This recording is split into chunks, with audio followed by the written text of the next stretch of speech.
The new set brings a lot of changes. New gods, new legendaries, new traits, and the removal of the carousel are just a few things we're gonna cover in this video. The mechanic is called gods. Similar to Hades, these gods offer you rewards. These rewards are different from god to god and game to game. Usually you get one component plus one champion, but you can also get better rewards as well, like spatula, more HPs, fire hexes, health hexes, and some weird ones like next PvE round is a scuttle button. Based on which god you choose more, you get a blessing at 4-7. In this round, not only you get a blessing, but there's also a new armory. This armory can contain items, gold, anvils, and so on, but if you don't like what you get, you can use 1 gold to reroll the rewards. The blessings are always the same based on your god. Yesol gives you some trials, Yasuo empowers his hexes, Kale upgrades to Radiant 1 random item from your board, Ari gives you 2 XP and 2 rerolls every round, Varus gives you team HP based on star levels, very good for reroll comps, Echo gives you the anomaly that has different effects based on the unit roll, Thresh rolls a dice every round, you gain a reward based on the result, Soraka gives your team 2 HP per missing tactician health, also you gain 1 health every round, and Evelyn gives your team 10% durability, but you lose 1 additional HP every time you lose a round. The carousel is replaced by the gods. You can't choose your components anymore,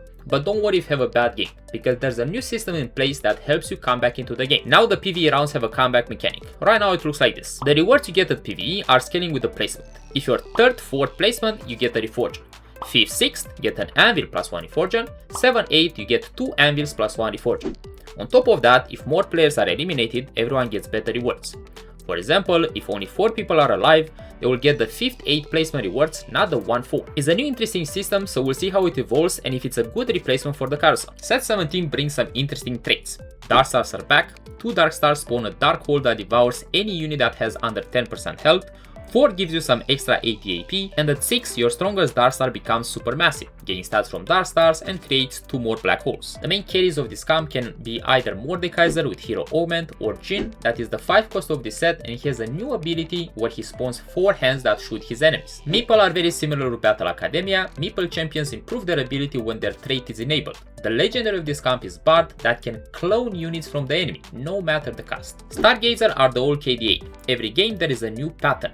Based on this pattern, there are different effects. The mountain gives you a Stargazer emblem every 5 rounds, the board gives you gold every win, and there's many more. You can empower champions, gain attack speed, sacrifice champion is a very interesting trait. Anima is the new lose streak trait. Every time you lose, you gain some tech. You gain more based on your lose streak, and you gain some if you kill enemies. Every 100 tech, you can cash out different rewards, can be gold, champions, or anima items. If you decide not to cash out, your reward increases. Very important, this trait has Fiora as a 5 cost. She's a bruiser type champion, so you can cap pretty high with her. Mech is back and has a new twist. You can empower a mech unit at any point in the game, gaining their ultimate form, but they take 2 slots of your team, and count as 2 for your trait. Playing 3 mech, all empowered, give you 6 mech, which grants +1 team size and bonus for your champions. Aesol is the main AP carry, Galio is the main tank, both are 4 cast, and Urgot is a 3 cast bruiser type champion. Nova is the old divine. Every champion gives your team another buff. The twist is that at 5 Nova you get a striker selector that can be used on any Nova champion and improve their ability. For example, Aatrox can stun the entire field. You should try to play this synergy on your board every time you can because it helps your team a lot. Arbiter is the old admin. If you ever dreamed about making an abomination out of a champion, this is the way to do it. When you play to Arbiter, you get a screen that allows you to select what happens. For example, in this game, every 4 seconds my Arbiter gains health, which makes this huge Diana. At 4 arbiters, that effect increases. Once you made the choice for your arbiters though, you cannot change it anymore. Shepherd is the new summoner trait. At 3 and 5 shepherds you can spawn 2 new units, Bia and Bain. Both are units that can move around and buff your team. Both of these units also get more stats based on your shepherd's levels, so you could play reroll shepherds. When it comes to items, there's a lot. New trait items like Sympathetic Implant that can give you true damage, new artifacts like Soraka Miracle, Evelyn Instinct or Echo Patience, and we also have the Sona Commands modes that can buff any champion. And of course, Graves with the upgrades that can make him a giga carry. I cooked this set a bit with the legendaries. Graves is a 5 cost range unit. He's an AD unit and every round he can get a new free upgrade from the shop. Every 3 upgrades, future upgrades will take 1 more round. Here are a few of them. You can get more crit, you can get more AD, you can get more range, you can even become a 2-cast Hex Bruiser-ish type. He has no synergies, so he can be played in any board if you have the items for him. He is not the only one without synergies though, Vex being the AP 5 cost of this set that shares the same idea.